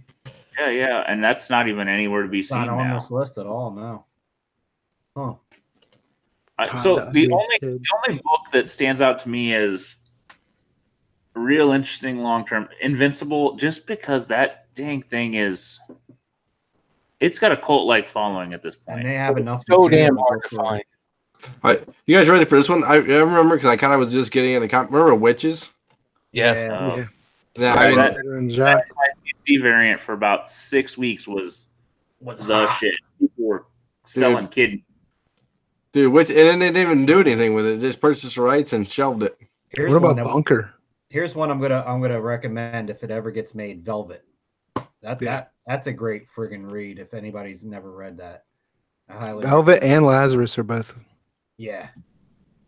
Here's two funny ones. The Woods and Trees. Oh man, some of these Isn't names that are like witches? this. There's is like, some weird stuff on here, like American Flag. yeah. Does anybody think that's going to happen? Does anybody Black care? Hammer. This is like a list of all the worst purchases I've ever made. The MODOK one seems pretty interesting. I sold all my Modocs just to get rid of them. So Z, you think that Netflix is the step just below actual movie? Well, the thing is, though, the odds of a movie getting made are thin. Our buddy Matt DeVoe said Netflix puts out more movie content than all the studios combined. Yeah. So if you get a Netflix option, there's a decent chance you're going to get seen. yeah. You may not get promoted, but you'll get seen. You get the movie option, you got about a It's 1 in all- 10 chance of making it. Yeah, you got to spend all that money in marketing if you're going to do the movie option. So I think it's probably Netflix, HBO. If you get HBO, you're probably getting made. I think Amazon's going to be making a lot of stuff too because they're going to want to keep up with Netflix. They just Well, and I also think if you're talking just getting made, I think Marvel, since you're owned by Disney and you have ABC and you have Freeform, if they're saying they're going to do something, most likely you're at least going to get one season of it. Made. I think you're going to get a lot more Marvel stuff too and DC stuff with their own services. They're going to need more content. Yeah, with Warner Brothers and CW and DC Universe. There's so much stuff on this list that most of it's not getting anywhere. But how encouraging is it to see that list, to see the fact that like a lot of the stuff that we like and love has a shot. I think it's great for the hobby too because it's going to bring readers in. Mm-hmm. Well, Marvel's not printing books anymore, so Dylan Dog. They will not stop because if anything, it's a good advertising medium for their it's a cheap trial ground, man. Exactly. It's just a tax write-off for them. I wouldn't mind if they tried something and just made 3 covers instead of 12. Yeah. I mean, what percentage of comic artists are just trying to get a movie deal, a TV deal? Yeah. I could see that. I mean, hey, let me write a six issue quick mini. Every Mark Millar title. Yeah. You know, the thing is that you could talk shit on Millar, but his stuff is good. He doesn't put out bad stuff. I don't even see Huck on the list, but I guess that's just tied to a deal and you know what's happening. Well, and that list I'm sure is not the end all be all. It was just What happened to Tom Strong? Remember they were talking about the Alan Moore Tom Strong stuff being an option. Alan Moore probably killed it. Yeah. He's good at doing that. There's so much, and I've seen longer lists than this. I think here's one I think that will get made: Jupiter's Legacy. Yeah. I think that Millar, but you know what? That print run is is astronomical. Like, Well, especially yeah. since he has a Netflix exclusive deal. I don't even think the 1 in 25s are that's an collectible. ugly freaking. Oh, it's at the Quietly cover. And the Midtown exclusive. Ugh, dude, I bought so many of them books. Ugh, what an idiot. Is it Campbell, wasn't it? Midtown exclusive? Jupiter Legacy? I think it was, yeah. But yeah, Well, Midtown exclusive never on panned the list. out. What's that? Bastards is on the list at FX. Yeah. Well, that's been thrown around for like 4 or 5 years. Not a But every terrible time you ask him about it, he says it's still in the works. So hopefully it not is. a terrible place to be, though. I mean, it's at least network enough. It's just interesting. I mean, there's so much out there. I think movie people are like, this is easy content for us. Go find us a comic book. And there's I mean, probably stuff that's not on the list that's actually, being worked on, behind the scenes right now. So I think ultimately what we're saying is be cautious in what you do, Be man. very cautious, yeah. Don't. I'll tell you what I'm doing now is I'm not chasing. If I don't have the book when it gets hot, I don't have it, and I Buy what you like, man. If I find it cheap, I'll buy it. But if you don't have it the day the news comes out or whatever, you're pretty much going to lose if you're chasing. If you can't find it in the first 48 hours, forget it. Yeah, because you see it how quick eBay dries up. Like once news hits, once that key collector guy says something, boom. Well, your shop is going to be dead too because there's 17 other flippers closer than you. Hey, just do like I do. Just wait for it to get hot. Go actually find it for cover price out in the wild, and then just put it in a box and Yeah. and then just forget that you bought it. Forget it. Yeah. Right. That squad is a perfect example. How many people either had Superboy 9s or went and grabbed them out of the shop, and you paid $20 on it, so I'm proud of you, and it's still selling. But we sold 3 of them this week. At some point, there is a market saturation on that book, and you're going to end up sitting on it because it's done 3 or 4 cycles. That book, I'd say it's about a day or two before, like, once people start to realize that something's selling. All right, let me pull my books out. Let me get them up. The only tough book mentioned in that whole thing, the Batman's probably a little bit older. You'll find some, and they'll get dug up. The Peacemaker book, that Fightin' 540. Oh. That one's a son of a bitch. For those of you that have been here long enough, I did write an article, like I've written 2 long time ago. And one was actually Watchmen related when they kind of announced this HBO thing. And I was buying it because Peacekeeper was kind of the model for the comedian. So I was buying it for Watchmen kind of theory of just collecting those old Charlton characters like the Blue Beetle and the Question, who became Rorschach, and all that. Mm-hmm. And I looked for that book for, I think, years, and I found 3 copies. I have 2 of them left. I gave one to one of the guys in the group. Try and find old Charlton War books. If shop have them, they are buried so far down in their back inventory, they don't know they have them. They're in the back room in the garage holding up a table leg. Yeah, but it is funny how quick, like once the news hits, how fast. Because it's funny. We'll all have books up for 6 months, and then you start getting offers. Once you get like 2 offers and then a sale, you're like, all right, something's going on. You better raise the price on the other ones. Yep, and then you got to raise the price on the next one. But it's funny how often in the group hangout does somebody go, "Hey, I just got 3 offers on this. What's the news on this book?" Going on? Yeah, who knows what's going on with this? So let's see. So I mean, we talked about like I guess we kind of discussed what channels / studios have the best track records. I mean So who's the future though? Who else is there? I tell you what, I do like sci-fi. They don't get the network play, but I think they're going to pick some nice low level fruit, and they're going to make a quality product. I'll tell you what, if they keep putting out things like Happy, they're going to do well. Deadly Class. I think they're picking ones that they can do affordably and make a quality. But I don't think you're going to. I think probably DC Universe you know, like the whole, I've heard, like you said, was it Teen Titans on there? Titans is good. Doom The thing is, Patrol. the kids can't watch it. It's almost all R-rated. Well, I mean, but still, it does well though. I mean, the best phrase I've heard is Robot Man's catchphrase is "fuck." wow. So, I mean, it's a good show. I like it. Titans is good, and it's good. I don't think you can. You're not specking on it beyond the collector's market. Mm. I think Amazon's probably that one that's going to be the next one to rise, because so many people get Prime and just don't watch Amazon as much as they should. I think they're. Well, I tell you, dude, if it was, I mean, I'm gonna watch Sneaky Pete season 3. We're not talking about comics, but the problem is their filtering is just terrible. Terrible. Their search interface function is terrible. I would agree. There's so much product that they don't have it organized well. Yeah. Like I said before, like if you could, I mean, they have it by decades, which is cool. But if they had it by decades and then you would go in and they would have it by year, it would be so much better. Like, I mean, between Netflix, Hulu, and Prime, I can never find anything on Prime. Yep. They don't have like trending now or recommended for you very well. They have recommended movies, but it never updates for me. Like it's the same.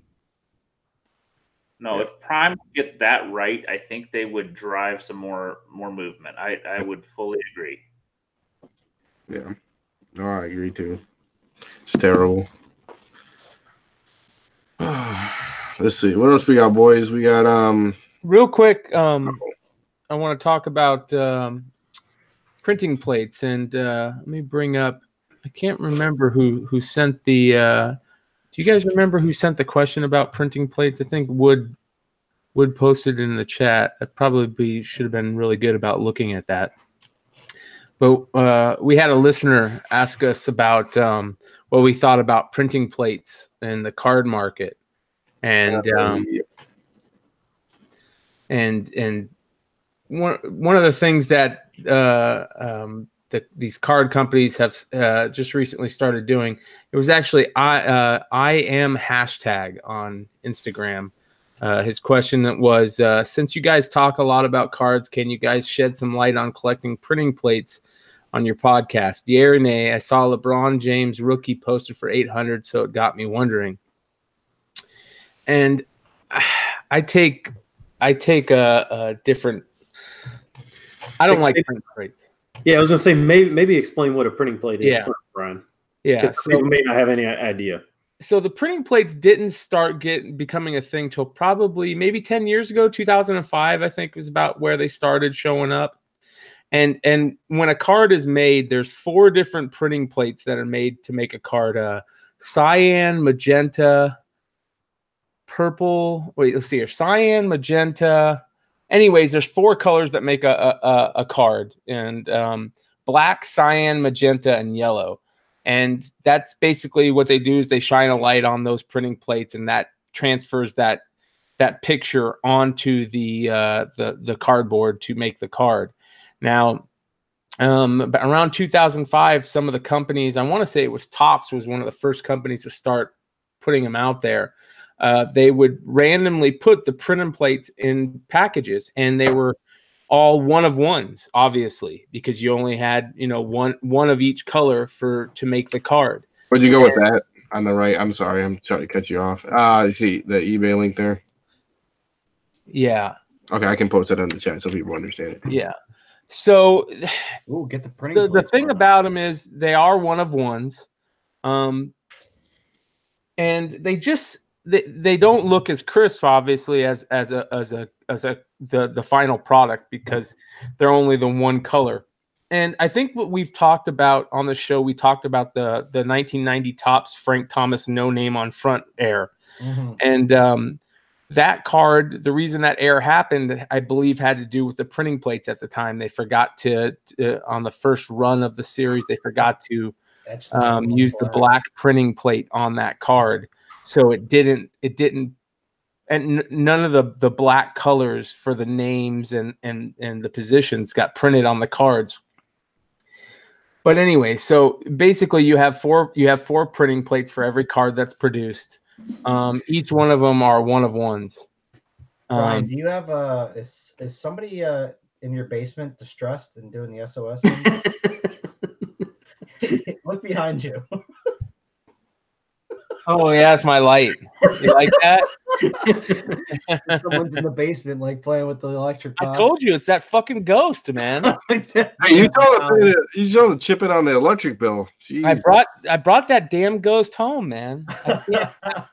It's really fucking with me. So, anyways, we'll let the ghost continue to do his thing. I agree with you on the printing plates. I don't. Any of you guys that are SOS experts, maybe you could tell what the ghost is trying to say. I just don't want to deal with it. He probably be saying put pizza rolls in there. Yeah. Yeah. So anyway, so they printed 4 printing plates per card. They're all 1-of-1s. But here's the thing. If there's 4 printing plates, are they really 1-of-1s? I agree. Yeah, they don't look that crisp. They don't look good. And it doesn't have the back of the card either. Yeah, exactly. And they're cool. I mean, if you're a player collector and you want to get, you collect your player, you could pick up printing plates from anywhere, just on a normal non-superstar for like, anywhere from $5 to $20, on a non-rookies. For non. Yeah, but I think what I am hashtag was kind of getting at is, would it be a good investment on rookies? I don't think so. I think when it comes to printing plates, it's what you like. It's what you enjoy collecting. And if you're a player collector that has to have every card that player put out, that player has, then you're getting the printing plates. I just don't see them as good investments. There's certain players that any rookie that is printed of them will be a good investment. Connor McDavid, LeBron James. I don't know if LeBron had a printing plate, and he mentioned that he saw one for 800, and it'd be interesting to look in there because that was in 2004, the LeBron rookie. So if there are printing plates of LeBron, I mean, they would. I think that any LeBron rookie is going to be a good investment. I think to parallel it with comics is I mean, yes, there might be a variant that has a first appearance, but if the cover looks like garbage, nobody wants it. Yes. I mean, so it needs to those big dollar. I mean, that Mike Trout that sold for $180,000. It's because it's an orange autographed refractor. I mean, it's ridiculously rare, but it's really nice to look at too. I mean, it's not that last link is one. Yeah, I mean, was it a Bowman Chrome? Leaf. That was a Leaf. Well, no, there's another one too. That LeBron James, that printing plate there. It's a Fleer Authentics #1 hot ticket. I don't even know what that is, but yeah, I mean, because it's a printing plate, it's backwards. I mean, they just don't look. They don't look pretty. Yeah, they look cheesy to me. I'll tell you what, I wouldn't consider it a part of the rainbow at all.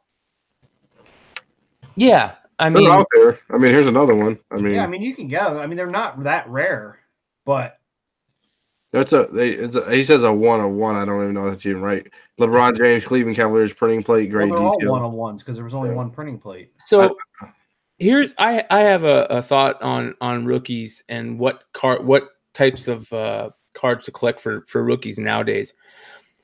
Depending on the sport, there are certain products that are the best, in my opinion, the best products to pick for that sport. I think I've talked about this a couple of times. And I know Stein talked about it for baseball. Bowman, the Bowman Chrome for baseball. Those autographs, are the rookies you want to get. If you're a Mike Trout fan, the Bowman Chrome or the Topps Chrome baseball is what you're going to want to get. Yeah. If you're a hockey fan, it's for the Upper Deck Young Guns or the Upper Deck SP Authentic. If you're a football fan, like your entry level. Yeah, if you're a football fan, the cards to get are, in my opinion, the playoff contenders autographed rookies or the Topps Chrome rookies. And I like the Donruss Optic rated rookies. Those are nice. Yeah, and those are cool. But I think that, like, for example, the main sport that I collect is hockey. If the cards that I like to buy, if they're pre 2002 or so, it's OPG or Tops. If it's and if there's an OPG version, I'm always buying the OPG version. If it's post 2002, it's Upper Deck SP Authentic. And the reason why I really like the fact that you're getting an autograph with your card. Now, with the Topps Chrome, some of the Topps Chrome stuff, if you're a football fan, some of the refractors that are, numbered to 10 or numbered to 5 or numbered to 1, they'll come with the autographs on them, which is really nice. So Scott was talking about, collecting the rainbow, and they call it that because Topps Chrome and Bowman Chrome will have refractors that are different colors and they're numbered to different levels. So, like an orange refractor might be numbered to 1 of 1, a purple refractor might be numbered, 1 to 5, and so on. And so people will collect every color of that player. And it's really tough, especially when you're getting down to the 1-on-1s. Yeah. Some guys are chasing 1-on-1s that they'll never get because they might not even have been found yet. It could be sitting in a box in a case somewhere. Exactly. And that's the cool thing about, opening up old, as I call it, wax, because there's always a chance that there's going to be something in there. So I got a question that's not really related, but to opening wax. Like, what if you open an older box and there's a redemption in there that's expired? You're screwed. You got a nice, cool looking blank card. Yeah. So I got a good story about that. Tom Brady, friggin' rookie card. And it was, the good thing is that most of the Tom Brady, I don't think there's a single Tom Brady redemption. So that's good. But so I got a really good story about that. Back in 2005, 2006, Chad Pennington was a quarterback for the New York Jets. That was really Chad Pennington. Yeah, the first couple of years he was super hot. He came out of Marshall. He had Randy Moss as his wide receiver at Marshall, and he was there before Byron Leftwich. So I mean, he was a big quarterback. And 2000, God, I want to say 2001, 2002, SPX and SP Authentic. I bought a bunch of boxes of the SPX, trying to get the Pennington rookie. And this was 3 years after that set came out. Well, sure enough, I pull a box, I buy a box, I crack it, I get the Pennington, but it's a redemption. And sure enough, it had just lapsed. And Upper Deck was not going to give me that card. Wow. So I'm stuck with the redemption of a Chad Pennington card. Now, luckily, that card didn't turn out to be like the Brady or anybody. He didn't turn out to be a superstar. But there's a lot of those redemptions. And that exact scenario is the reason why a lot of these companies don't offer redemptions that much anymore because of that. How shitty would it be to they give you a pretty long, it's pretty long window. Most of those have like 2 years. Yeah. But even at 2 years, if you just happen to go into, a shop and they've got a box of something and you pull some super stud redemption, you're screwed. Some of those cards those redemptions are only numbered to 10. And I mean, it's a bummer. They should give you something. I remember the first redemption card I'd ever saw was 1990. Stein, you might remember this 93 Upper Deck basketball, the Shaquille O'Neal rookie. They offered. Oh yeah, the was it the Upper Deck one? Yeah, the Upper Deck Shaquille O'Neal rookie. Yeah. It just said 1A, the #1 draft pick, and that's because Shaq hadn't signed with a company yet. He did sign with a company. He signed with Classic, but they would only release his college stuff. So all the Shaq rookies showed him in his LSU gear. He hadn't signed with any of the big companies yet to let them use his likeness in the new rookies. So that 93 Upper Deck Shaq rookie for the first, I want to see maybe half of the print run, they released a redemption card. And you would send it in and they would send it back, hole punched along with the Shaq rookie. And then later in that print run, they released the actual rookie, the same rookie in the packages, but with a 1B as the number instead of 1A. So if you buy a Shaq rookie from that Upper Deck year, the redemption rookie is the one that's, you know, worth just a little bit more because it was, you know, harder to get. But up until that point, I don't think they ever did redemptions until the Shaq rookie. And at the same time at the same time they did that, those same years, the other companies like Hoops, they would put a card in a redemption in there where you would get it and you would send it in, and they would send you back cards of the first 10 draft picks that year. And multiple times I would get old Hoops or old Upper Deck, and I would pull that redemption, and you couldn't send it in. No. And it was a big bummer. So, you know, the redemption thing has gone the way of the sticker autographs. A lot of companies they're going back to on card autos because people just don't like the fact that, you know, there's just the players are signing stickers and they're putting them on the cards. Yeah, I mean, I understand the reason for doing that. They could probably bang out a lot more faster, but the on card always looks better. It always does. Mm-hmm. So I kind of wish they would bring back I like the redemption aspect of it, because it's kind of, you've got to move on it quickly. Yeah, you got to move on it quickly. You kind of got to, especially. I remember, and you probably have to correct me on this. There was an Ovechkin, or there was a hockey redemption that had like the draft picks or something like that, and it would just say pick number 12 or whatever it was.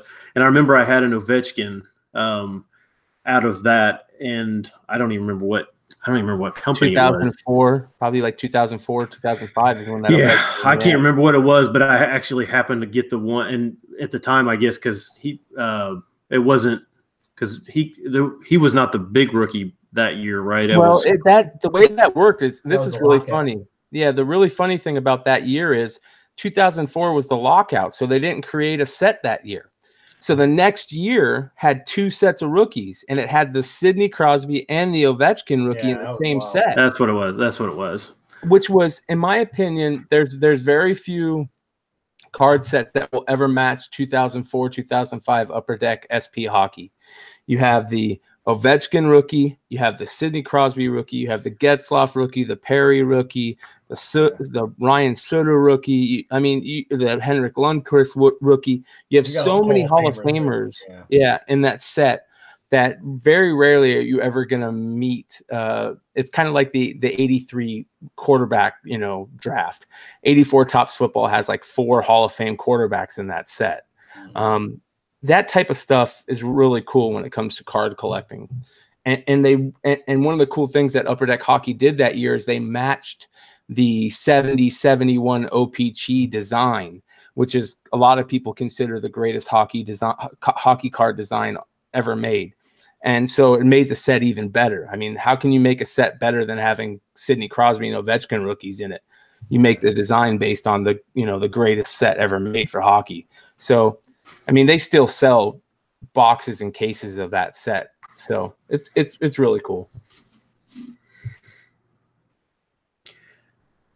Yeah, they kind of, Topps is kind of still, I mean, I guess they kind of are doing sort of that thing with that living set that they're doing now, where you can only buy those cards online for a week and then they're gone. I thought that was a pretty cool idea, and it just seems like they're just going to continue doing that. So I actually kind of hope they do that. They branch that out into maybe some of the other sports or something like that, because that was a pretty smart idea. I think it's a great idea. And they actually they did that same thing where they copied that 54 design. Is that what it is? The 54 Topps design is what they copied on that living set.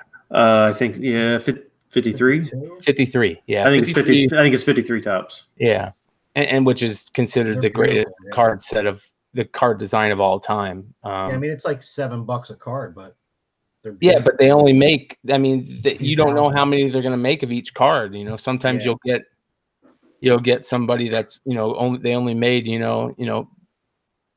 couple 20 thousand or 30. of them. Yeah. 1,000 of them. And just by dumb luck, that player the next year just shoots off and becomes a stud. And there's only 1,000 of those cards made. So Yeah, it was pretty cool when those I didn't even know about those until you guys brought it up in one of our chats, and that blew me away. So Yeah, Well, I had got a few of them. I gave up though because every week you got to get on it.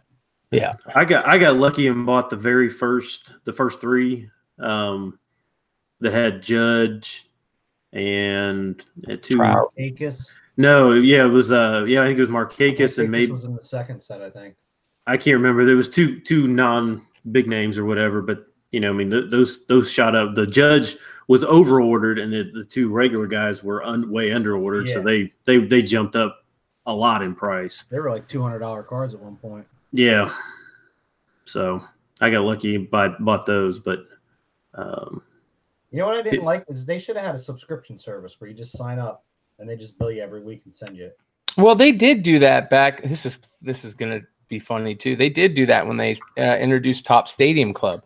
They had a members only club where they would send you little sets of record breakers and throughout that year and stuff on every sport. And for a while, those were super hot. Back in the mid '90s. You can't even parallels. Yeah, you can't even give them away nowadays. But I remember when that Top Stadium Club set came out, it was like the same fervor when the Upper Deck set came out. Yeah, they were so super premium.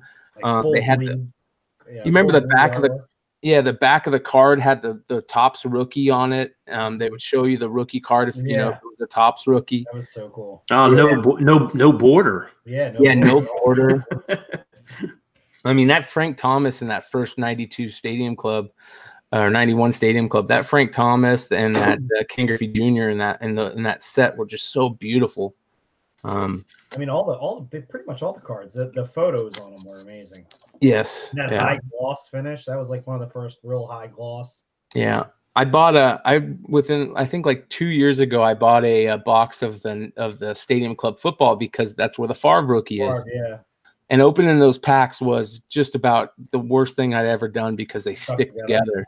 Yeah. Yeah. And oh God, it was such a pain in the ass. And then when you pull the Favre, you're lucky if it's stuck to another card. You'll be lucky if you can't get it off the other card. And don't think you're gonna pull a 10 out of a box nowadays. Yeah, that's really tough. But yeah, those Stadium Club cards were just beautiful, and they really had a run there from 91 to 94, 95. They had the of course the Frank Thomas and the Ken Griffey Jr. and the Nolan Ryan in that 91 set, but they really hit stride when they had the 93 set with that, with the Alonzo Mourning and the Shaq and all those rookies.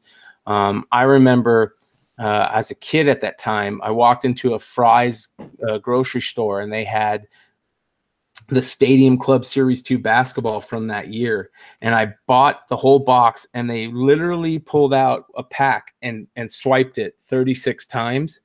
And then I bought 2 boxes and took one box to a card shop, sold it to the card shop for the price that I bought both boxes, and walked away with my own box. And, so, that Stadium Club was at the time, up there with the Upper Deck and quality. What I liked from that era too was the flare. Remember yes, how they came in those special boxes. The thick card stock. Yeah, and super hot. Like Stadium Club had high gloss. The flare had they put 3 coats of lacquer on that thing. Yeah, cards back then were, I mean, in my opinion, it was probably one of the worst times because they were so overproduced. But man, in the mid '90s, cards were at the top of their game. I mean, it was the same with comics, That SP was, I'll tell you what, my favorite comics to collect, and Dino sees me, when we're digging through dollar boxes, anything with shiny oh, dude, hologram freak. Holograms, whatever it is. If it's embossed, glow in the dark, whatever, just give it to me. I have a whole box of gimmick covers. I love them. When I go through, I'm like, here's a hologram for you for $1. Here you go. Some of those books are tough to find. I can't remember that character Mantra. Do you guys remember what comic company that put out Mantra? No. It was Terry Dodson's first comic work. Ultraverse, not Ultraverse. Anyways, they put out Malibu. Yeah, Malibu. That's what it is. They put out a really tough hologram variant on those first issues. that I didn't even know were out there until recently. So I like some of those like the Vampirella that are like refractor covers. the chromium. Oh, Yeah, the chromium with the what they call it, what, holographics or whatever. But yeah, it's holofoil. basically just a refractor is all it is. Like one of those, McClay. Yep, that's it. I mean, just beautiful. And There you go, Scotty. those are really hard to find. I've never seen one in the wild. I think Carl has a few of them. Yeah. He's got something that looks like that, but yeah, that's cool. I mean, like I said, I'm buying like dollar books. Yeah. Oh yeah. Oh yeah. I got something for after the show for you boys. It's like $700 right now. We might have to all go in together. Oh, you're scaring me. Anytime you say that, I'm spending money on eBay. Yeah, it's eBay. I know. I gotta save my money for C2E2 next week. Oh, I'm so excited for you, dude. I should go, man. I got some time. I should just go. I got some money laying around. Drive over there. I mean, you're so far away. I am. I should. Actually, I should fly in. Well, how much are tickets? I want to look at tickets. Well, after the show, are we guys done? Because I'll end it. I think we're done. Yeah. Okay. So boys, like you said, great show. We talked about options and cards. Wait. Talk about that hologram. The mantra. Yeah, we did. I want to talk about it though. There's something cool. Oh, hit it up, dude. Go ahead. So the Ultraverse, there was a line. All the number ones had a hologram. Yeah, those are the ones that Carl has. Yeah. The Prime one is actually an Action 1 Homage. tribute. But there is a Prime 1 is the only one that has, the 7th issue is a team. I can't remember what it's called. The Ultraverse team. It was like the Ultraverse Avengers. It's gold, but Prime 1 has a gold version of the hologram that is, I've heard anywhere from 20 to 50 copies. Wow. Well, didn't you buy some original art from that Malibu run? Yeah, I've got a cover and I've got a couple of pages. From which from the Mantra one? I got Prime, which is such a dead property because of the fucking creator. Alan Moore. But to me, whatever. I'm buying the art for the art and whatever. You can't go wrong with Breyfogle, so fuck off. Yeah. Well, that Mantra #1 is the first pro work of Terry Dodson. So all you Terry Dodson fans out there, that Mantra book is your book to get if you're Creator First fans. I would like, before we sign off, one more thing. I apologize for Paul's problems and us not doing this fucking Raz video. We were going to make his ass do it next week. I don't have the info, so I apologize. I'm going to throw in an extra one for whoever wins. So it was a Raz for the Knights of the Golden Sun CBSI comic book invest variant. Some of you fuckers have been waiting 4 weeks, so we apologize. For that thing. The foreign issue went really long, and the week before, for some reason, probably I was drunk, so I apologize. We will throw it next week, and if not, we'll just. Hey, it always follows Paul. I mean, if Paul's involved, it's going to go back. You just have to know. We'll charge again. And if anybody out there hasn't heard or watched the foreign variant one, do yourself a favor and go watch it now. Amazing, absolutely unreal. Blew me away. Cool. Also, next week, I have my CGC crossover grades coming back, and one is a mind fucking blower. So worth it coming in. And definitely for anybody out there, listeners, send in questions. I am hashtag, or I think it was I am hashtag that sent the question about the printing plate. That was a cool question, and more questions like that. Definitely cool stuff. Cool. All right, boys. Like you said, comicbookinvest.com for your comic speculating needs. Out here doing big things. All right, boys. Hey, you didn't say don't forget to like. Oh yeah, don't forget to like and subscribe. I need to get Z's kid on here. Don't forget to like and subscribe. Comment, like, hit us CBSI on flag. Yeah, CBSI CBSI swag. Get $10 comp shirt. Thank What else? What else? Again, Instagram. Tales from Flipside Instagram. Share your fan caves. Yep, show us your fan caves. All right, boys. Till next week, boys. Thanks for listening. Adios. Later, boys.